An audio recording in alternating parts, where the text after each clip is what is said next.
సొంత పార్టీ నాయకులపై కాంగ్రెస్ సీనియర్ నేత జీవన్ రెడ్డి అసంతృప్తి వ్యక్తం చేశారు. నిజామాబాద్లో జరిగిన కాంగ్రెస్ సమావేశానికి బీఆర్ఎస్ ఎమ్మెల్యేను ఎలా పిలుస్తారని అసహనం వ్యక్తం చేశారు. బీఆర్ఎస్ ఎమ్మెల్యేను పక్కన కూర్చోబెట్టుకుని మున్సిపల్ ఎన్నికలపై ఎలా చర్చిస్తామని కాంగ్రెస్ నాయకులను ప్రశ్నించారు. ఇది తన ఒక్కడి ఆవేదన కాదని బీఆర్ఎస్తో కొట్టాడిన లక్షల మంది ఆవేదన అంటూ పేర్కొన్నారు. Congress party internal meeting. This is Congress party internal meeting.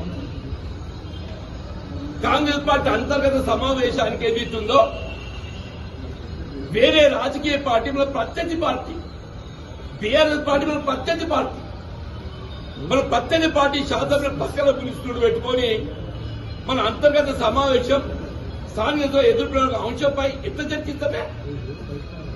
నేను నిన్నయాక మన జగిత్యాలలో ఏదైతుందో అక్కడ శాసనసభ్యులు చేస్తున్న అక్రమాలు, నేను రోడ్డుపై కూర్చొని ఏదైతుందో అన్ని వెలుగెత్తి ఆయన చేస్తున్న అక్రమాలు దోపిడీ ఏదైతుందో వెలుగెత్తి పత్రికా ముఖంగా మీ అందరి యొక్క సమస్య లోపల మొత్తం ప్రజానీకానికి ఏదైతుందో చూపెట్టడం జరిగింది.